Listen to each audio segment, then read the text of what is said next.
Hi, everybody, and welcome to the Moohead Radio podcast. I know you're saying, gosh, Mr. Moohead, you're not doing shows at 6 o'clock live anymore. What's going on? Well, I promised I would keep you up to date on my health situation, and I have been diagnosed with colitis, which is not a good thing, as I found out last night when I tried to eat a little bit of spaghetti with spaghetti sauce.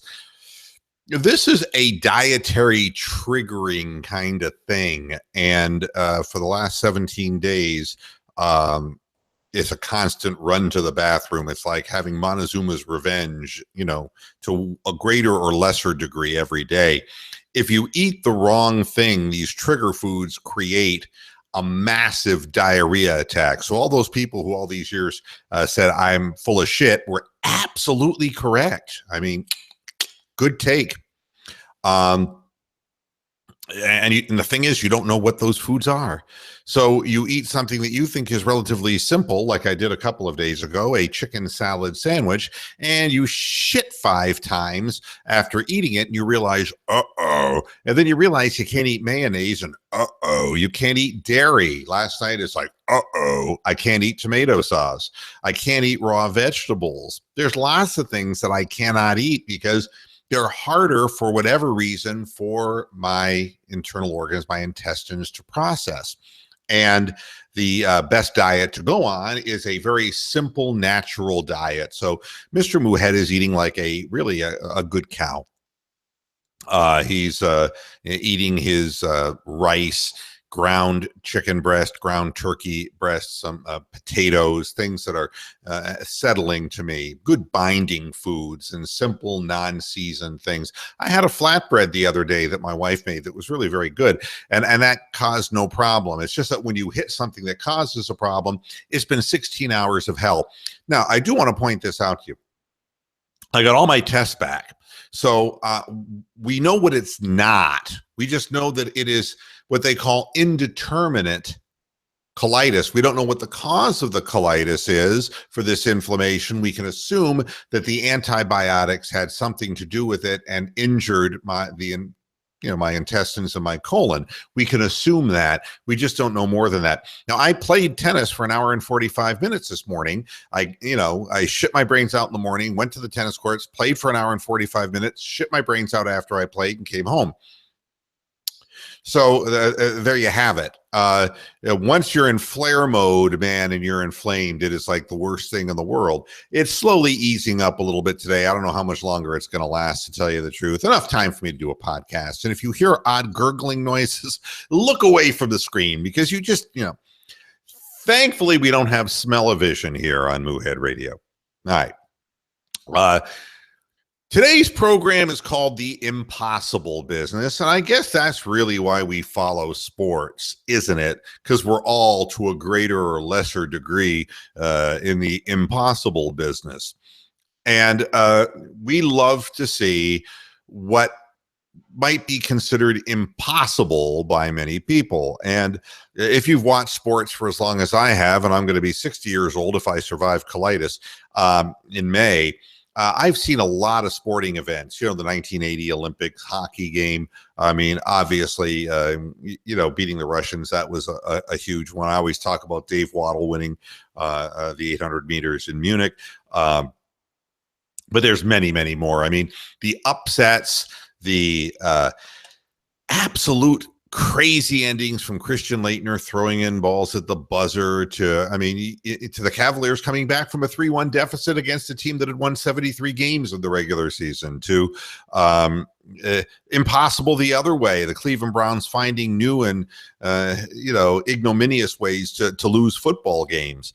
I've seen so much impossible that, and it's a bad word because it's obviously possible if I've seen it, but things that I thought, man, I'm never going to see this shit. I saw George Foreman knock out Michael Moore, I saw Buster Douglas knock out Mike Tyson.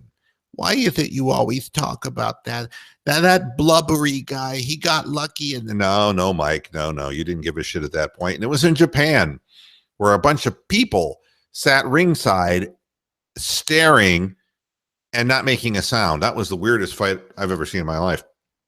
But The impossible business is really why we watch sports. And because if the outcomes were always predictable, why watch? And so I think a lot of us, and even when it's bad for us, when the Browns find new ways to lose, Mr. Moohead's audience goes up on the post-game shows because it's like, well, we just found a new impossible way of losing. I think that's all part of why we watch these games. And we embrace the negative with the positive. And to have this happen, what happened to the Cavaliers yesterday, but to have it happen in such rapid fire order, losing a 25-point lead against Atlanta again, and then after losing to their second string, and then coming back in the playoffs and coming back from 26 down in the second half. I mean, the impossible business. It's like, how can the same team that gave up the 25-point lead make up a 26-point lead? And I guess that's why we watch the games. And I sat and watched this thing, and it was really when we came out in the second half and we immediately started chipping away, it's like, well, I guess I'll keep watching this. And then they got the lead back to 20. It's like, maybe I shouldn't watch this. But, it's we all have this thing. We're Cleveland sports fans, and we're masochistic. And so I said, I'm going to keep watching. And then when we got the lead down to 13 and then 10 and then 9, it's like, ooh, we got a ball game. It's like, and I've seen this script before, and we've been on the other side where the Cleveland Browns blow big leads, and you can see that the Browns suddenly are fading, or the Cavaliers, when they lost, it's like, ooh, they're all going one-on-one. They're not sharing the ball anymore. And it's like the whole tempo of the game has changed. And that's what we saw again, except it was the Pacers, and the wheels came off. It was kind of like an AMC, American Motors Corporation Pacer. Look it up. It's a 70s reference to a really shitty automobile.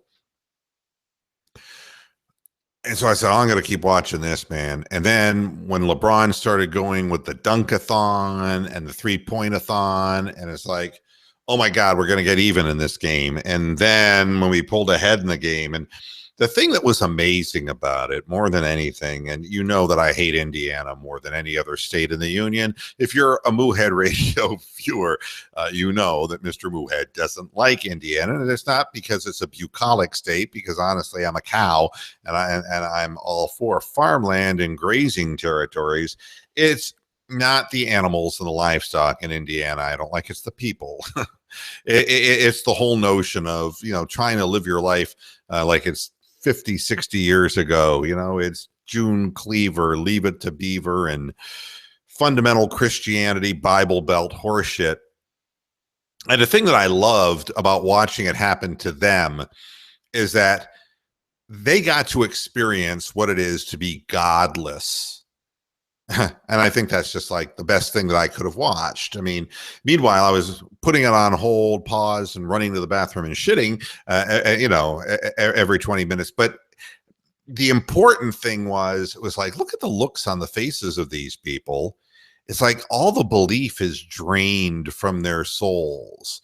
And it's like they can pray to whatever God they want to pray to, and it's not going to stop any of this. This shit's gonna go down no matter what. And that feeling of dread, and we felt it so many times in Cleveland, where you knew it was like, by the time LeBron shot the left-handed free throw, you're like, oh fuck, it's like, no. Or when, last year when Chapman came out and was throwing 86 miles an hour because his arm was going to fall off, and the Indians didn't score in the ninth inning and it went into extra innings. Like, oh, I know how this is going to end.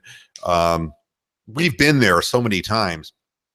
And the funny thing is that when you see it happen to the other team, you don't want to admit it's going to happen exactly. You know the signs, but you're kind of like, no.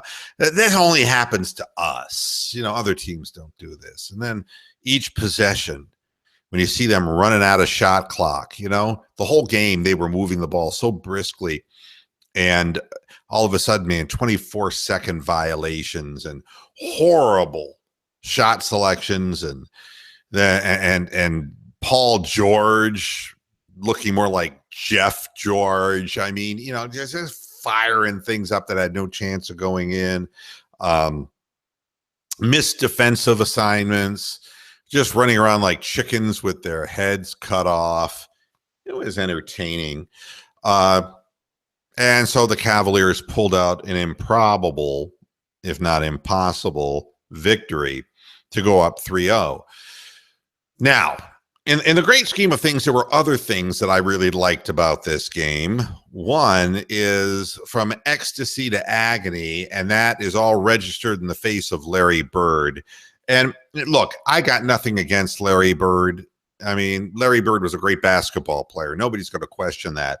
From his days as a Sycamore at Indiana State to going to the Celtics to becoming the stuff of legend, Larry Legend, and being white in Boston in and of itself and being a star, huge. I mean, it was a great place for Larry to be.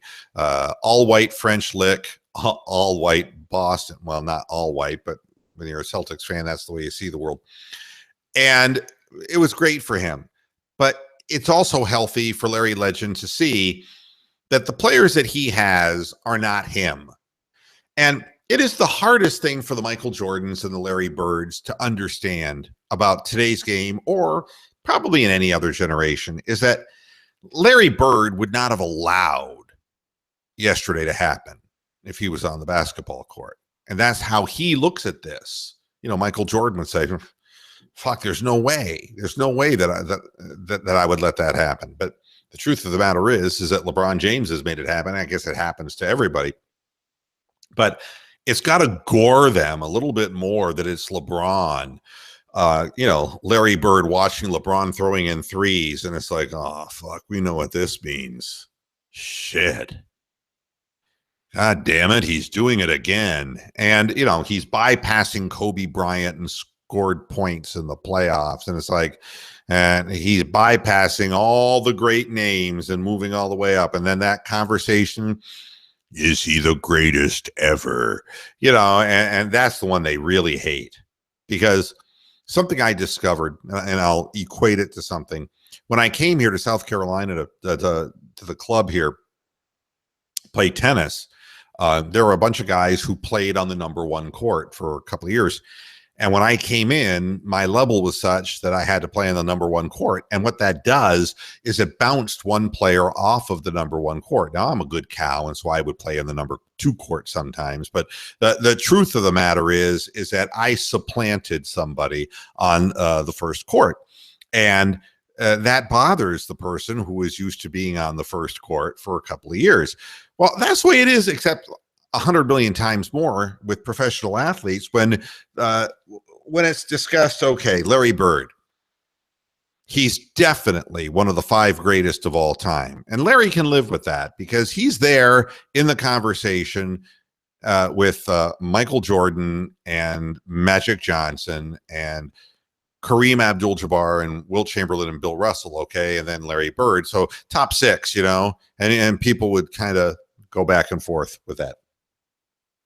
But now LeBron jumps ahead of Larry Bird. He jumps ahead of all these people. And so it knocks them down one peg. So, Larry can't even say he's one of the 5 best ever probably now, because as time goes on, things change.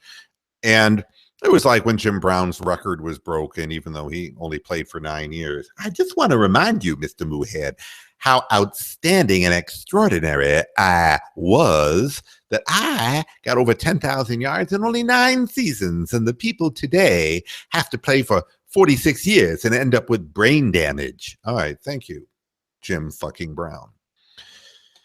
But in the end, it knocks somebody else down a peg. And it is a source of real consternation when you see guys like, I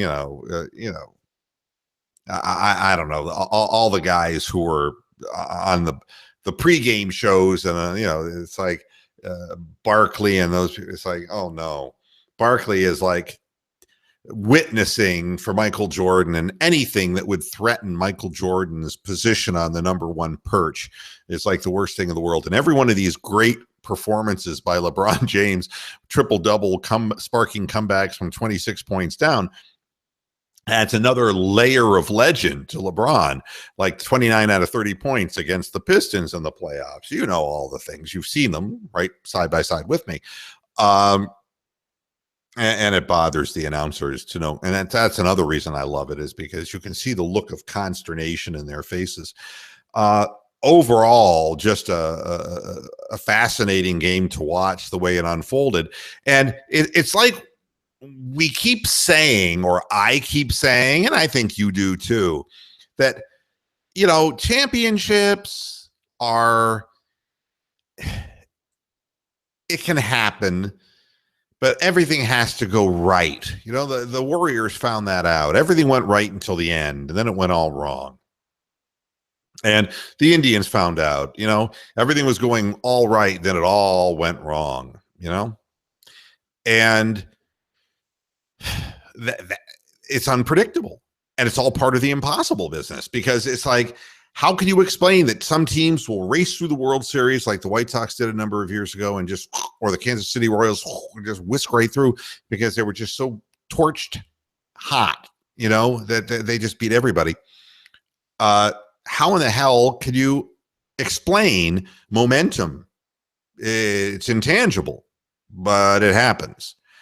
And I think that what we're seeing in this playoff is really antithetical to what we thought. I mean, it's like the Celtics played all season to get that number 1 seed, and Cleveland basically gave it to them in the end because they were tired, they were playing lousy, and the Celtics got the number 1 seed. Now they're down 2-0.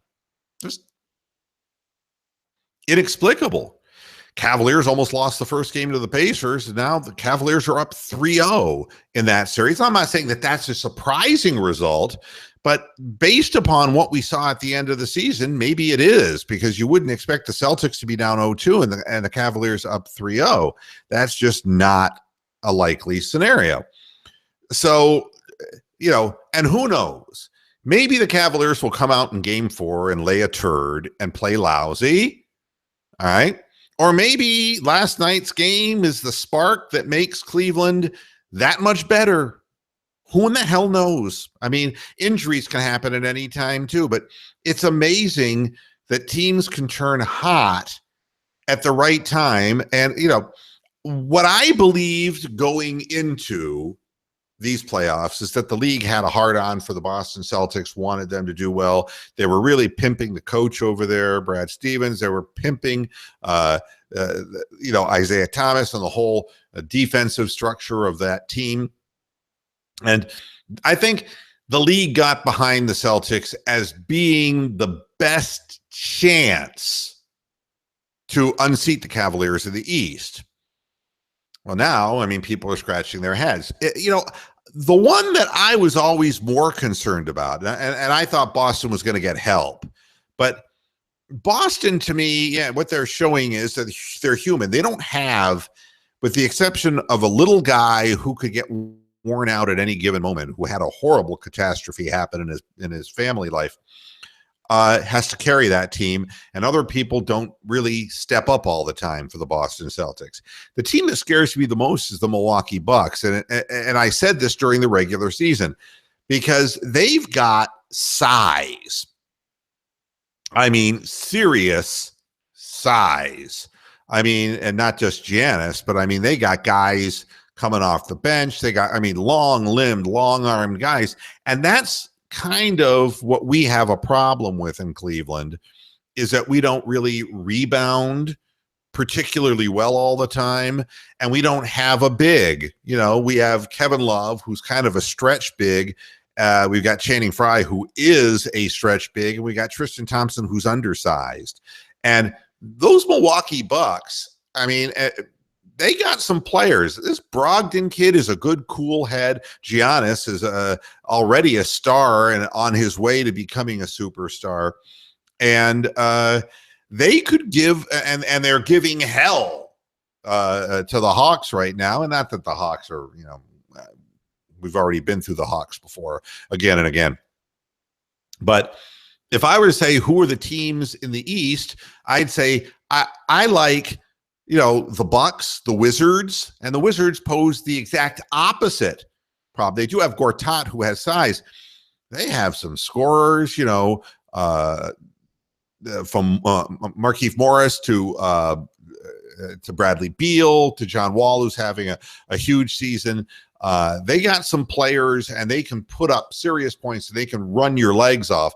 And the Cavaliers might be tired by the time we would see that team. They could be a problem too. Boston, on the other hand, is a team that, when you look at from a 7-game series perspective, when you look at what the Cavaliers did to Boston the last time we played them, you wondered their ability to rise to the occasion of the big game. But, right now the athleticism is huge in the favor of the Wizards, if you like that kind of basketball, and they can outrun the Cavaliers. And then you have, along with Greg Monroe and the other big guys for Milwaukee, you've got, size. If you're going to play half-court basketball and force the Cavaliers into fouling people and in constant mismatches with bigger players, those are the two teams that I think I fear the most, at any rate. But like we said, anything can happen at virtually any moment. So anything is humanly possible. Next, I'm seeing what I knew would happen, so I'm just reading some of this. Jason Kipnis finally rejoining the Indians, and Yandy Diaz's option to Columbus. We knew that would happen. My take on Yandy Diaz, I think there are some accuracy issues on his throws from third to first. I think he hit in some hard luck. He hit some hard balls that were right at people. But I think that Yandy needs to learn how to pull the ball as well as go the opposite way. I think he has a very predictable approach to hitting. He struck out more than he would have in the minor leagues. His first look at big league pitching, by no means do I think Yandy Diaz is a guy we're never going to see again. But don't forget that, Jose Ramirez was a guy who, when he first came up, had problems and was hitting, low 200s. And before he really found his stride at the big league level, Yandy Diaz may be that kind of guy too. But for a guy his size, he needs to turn on pitches in addition to just kind of slapping them the opposite way. He does have good bat speed. The ball jumps off his bat. But from a methodology perspective, he still struck out often enough without giving us power. And I don't mean home run power. I mean extra base hit power, gap hitting, which is what we would have expected from him. So he's going to have an opportunity to play every day in Columbus, which is probably what's best for him right now. So Jose Ramirez will be going back to third base, and Kipnis resumes at second base. But with that said, I think Jose Ramirez is a way better second baseman than Jason Kipnis is, and we're actually technically playing Ramirez out of position, playing third. He's a better second baseman than Kipnis is, but Kipnis's bat is something that we need to add to the sheer numbers of people who can drive in runs. And Kipnis, when he's at his best, and I'm not sure he's going to be, but when he's at his best, is a gap hitter with 15 to 18 to 20 home run power, something that, of course, Yandy Diaz didn't show a capability of doing. As far as Kipnis, he was only hitting 200 with Columbus and AA Akron. And he was hit on the left hand by a pitch too that slowed down his progress. So, for those people who feel bad for Yandy Diaz, he was hitting 236 with 2 runs batted in. He was a hot hitter in the desert, but a lot of people are hot hitters in the desert. So the Indians managed to get Kipnis back, and we'll see how that in general helps the Indians, who did win yesterday's game. I was really watching that game and watching Trevor Bauer, whom you know that I don't like, find a way to balk a run home. And it looked like he was having the famous meltdown inning. But fortunately, only 2 runs damaged, and the Indians were able to get back once they got around Erwin Santana and around into their bullpen of the Twins. The Twins bullpen imploded, giving the Indians a 6-2 victory. We cooled off the Twins big time in their stadium, tied for first place right now, the Cleveland Indians, and we're not even playing anywhere near what we should be up to this point. Now, I will say this.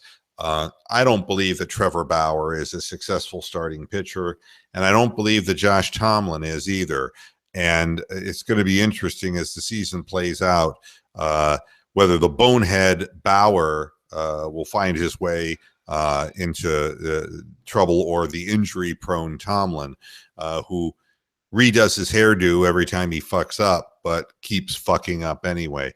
The last time he pitched wasn't quite as bad. It started out bad again, but then he kind of, he's got to be so fine on the corners of the plate with the lack of, speed and, velocity on his pitches, that it's going to be, I think it's hard for a Josh Tomlin, who's a fly ball pitcher,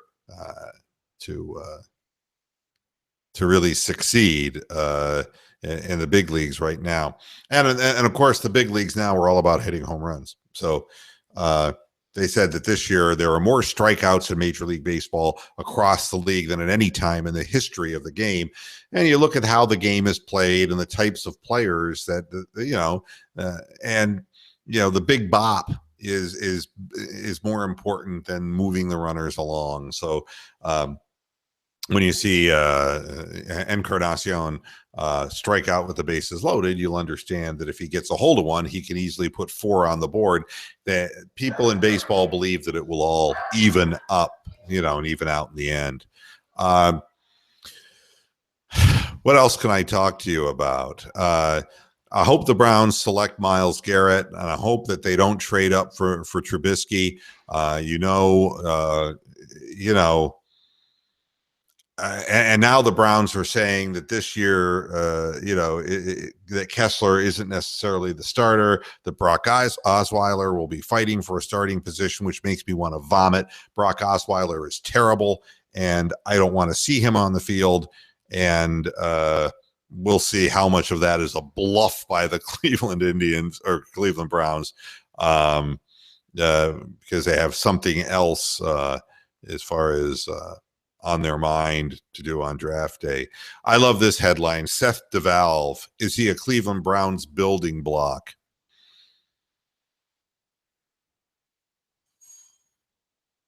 Does that deserve discussion?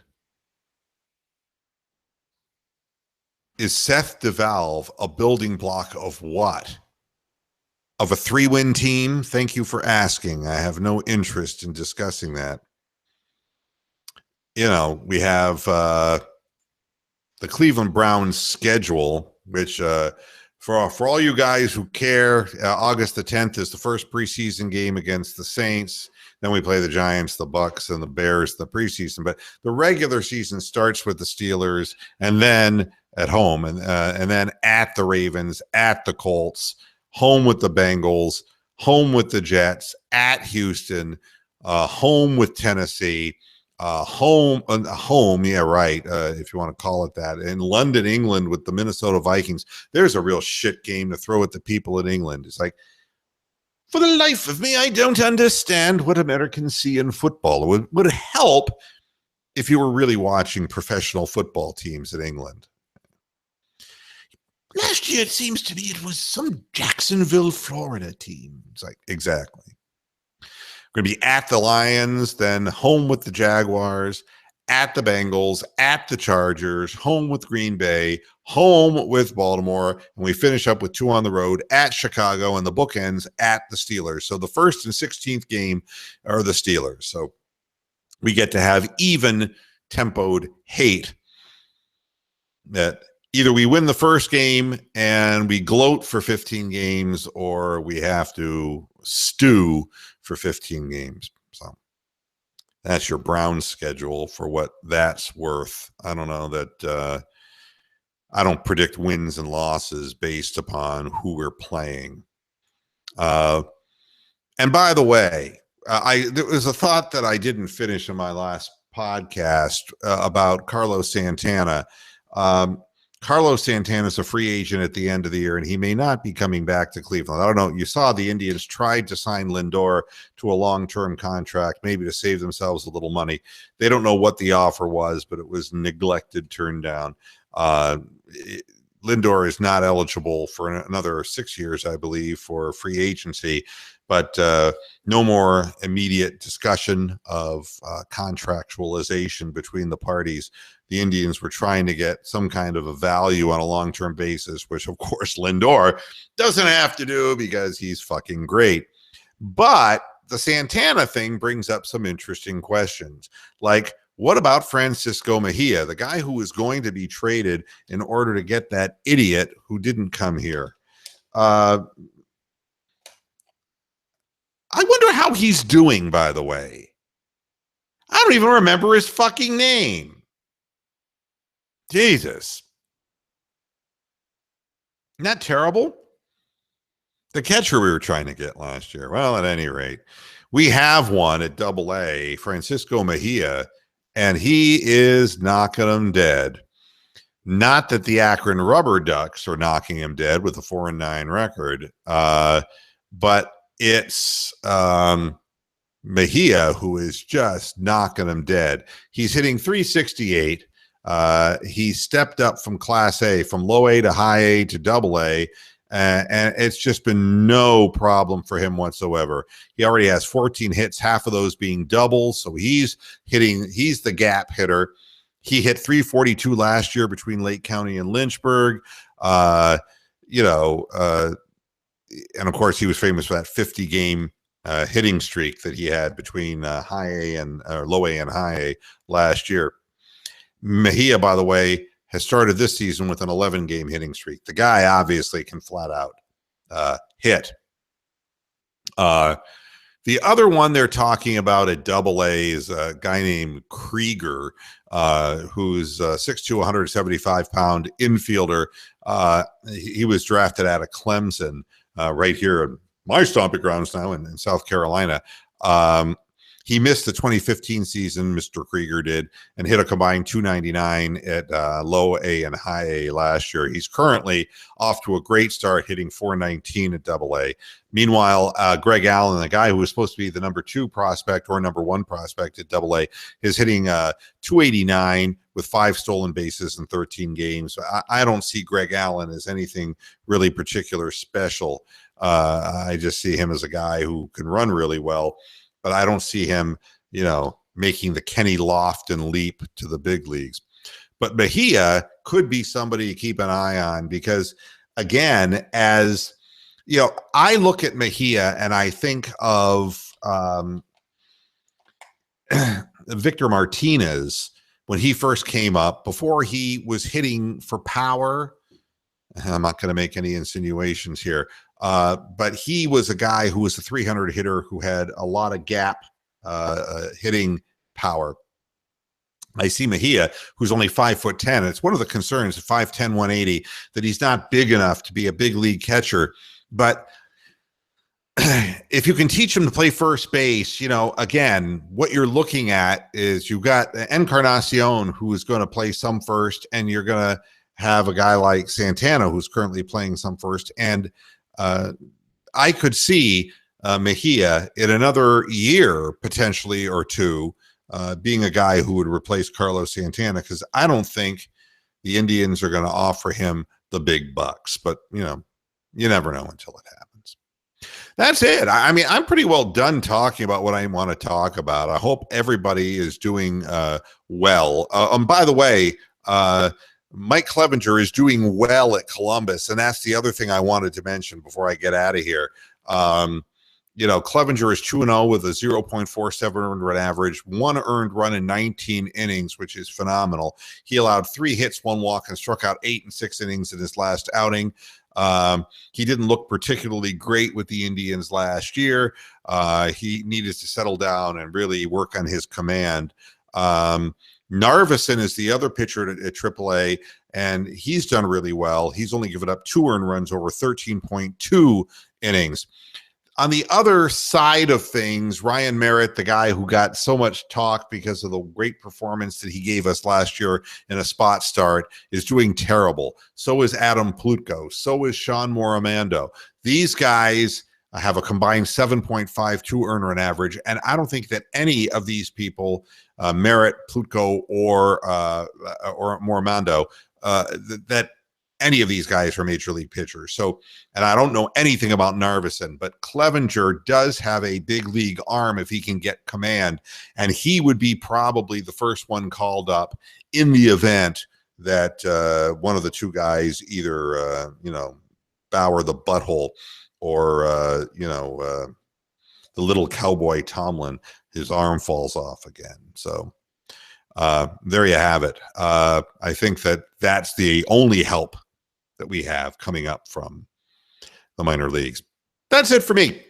Thanks, everybody, for watching and listening. I'm going to put this up on the front page and have this up in the archive on YouTube in just a minute. So thanks a lot for tuning in. I hope you're doing well. And I'm going to be watching some basketball and baseball tonight and trying to find foods that don't make me shit every 20 minutes. Thanks for watching. Bye-bye.